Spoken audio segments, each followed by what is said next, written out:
Hi అండి. అందరికీ నమస్కారం. Welcome to my channel. ఈ వీడియోలో ప్రభుత్వ ఉద్యోగులకు భారీ శుభవార్త. 25% అలవెన్స్ పెంపు అంటూ అప్డేట్ రావడం జరిగింది. సో, దీనికి సంబంధించిన పూర్తి వివరాలు ఈ వీడియోలో తెలుసుకుందాము. వీడియో అయితే ఎక్కడ గాని స్కిప్ చేయకుండా ఎండ్ వరకు చూసేయండి. అప్పుడే ఇన్ఫర్మేషన్ పూర్తిగా అర్థమవుతుంది.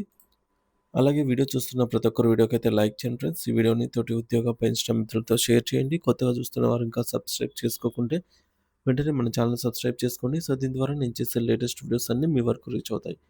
ఇక ఆలస్యం చేయకుండా వివరాల్లోకైతే వెళ్ళిపోదాము. ఫ్రెండ్స్, ఇక విషయానికి వచ్చినట్లయితే దేశవ్యాప్తంగా ఉన్న కేంద్ర ప్రభుత్వ ఉద్యోగులు మరియు పెన్షనర్లు ఎంతో ఆసక్తిగా ఎదురుచూస్తున్న బడ్జెట్ సమావేశాలు అతి త్వరలోనే ప్రారంభం కాబోతున్నాయి.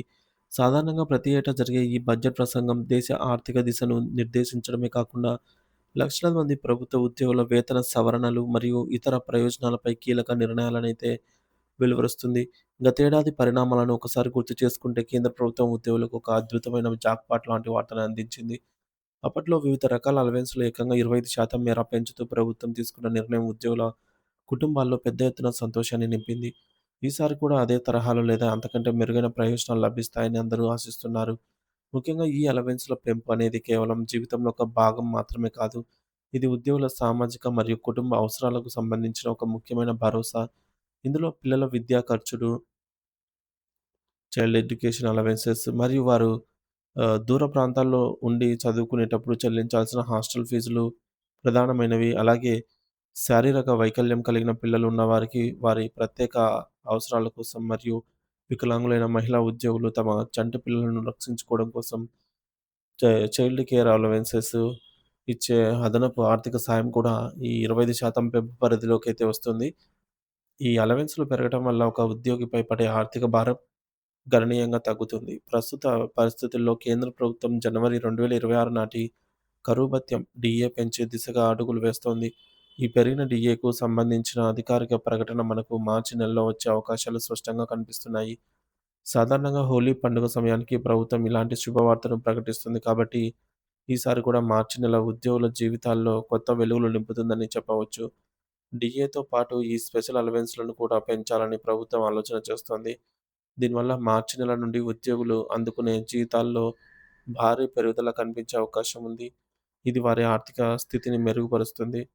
ఏడవ వేతన సంఘం నిబంధనల ప్రకారంగా కరువు భత్యం డీఏ ఎప్పుడైతే 50% చేరుకుంటుందో అప్పుడు దానంతట అదే కొన్ని రకాల అలవెన్స్‌లు 25% మేర సవరించబడాలి. ప్రస్తుతం కేంద్ర ప్రభుత్వ ఉద్యోగుల డీఏ 50% దాటి 58% వరకు వచ్చే అవకాశం ఉండడంతో అలవెన్స్‌ల పెంపు అనేది సాంకేతికంగా మరియు చట్టబద్ధంగా తప్పనిసరి అవుతోంది. అందుకే వివిధ ప్రభుత్వ శాఖలు మరియు ఉద్యోగ సంఘాలు ఈ స్పెషల్ అలవెన్స్ మొత్తాన్ని కూడా ప్రస్తుత మార్కెట్ ధరలకు అనుగుణంగా వెంటనే సవరించాలని ప్రభుత్వాన్ని గట్టిగా కోరుతున్నాయి.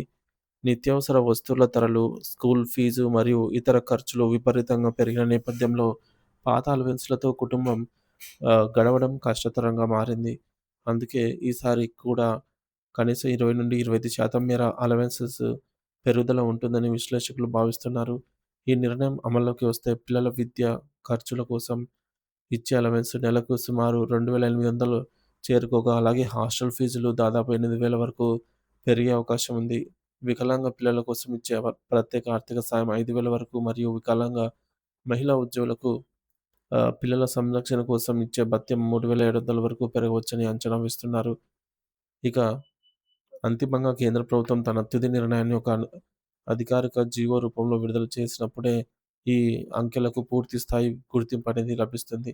ప్రభుత్వం జారీ చేసే ఆ ఉత్తర్వులే ఉద్యోగులకు తుది ప్రామాణికమవుతాయి. మరి పెరిగిన డీఏ మరియు ఇతర అలవెన్స్‌ల కలయికతో మార్చి నెల జీతంలో నుండి పెరుగుదల కనిపిస్తుందని ఉద్యోగ మరియు పెన్షనర్ సంఘాలు ఆశాభావంతో అయితే ఉన్నాయి.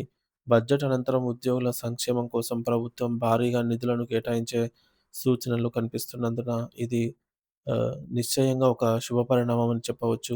దీనివల్ల ఉద్యోగుల ఆర్థిక ఇబ్బందులు తొలగి వారు మరింత సమర్థవంతంగా తమ విధులను నిర్వహించే అవకాశం అయితే కలుగుతుంది.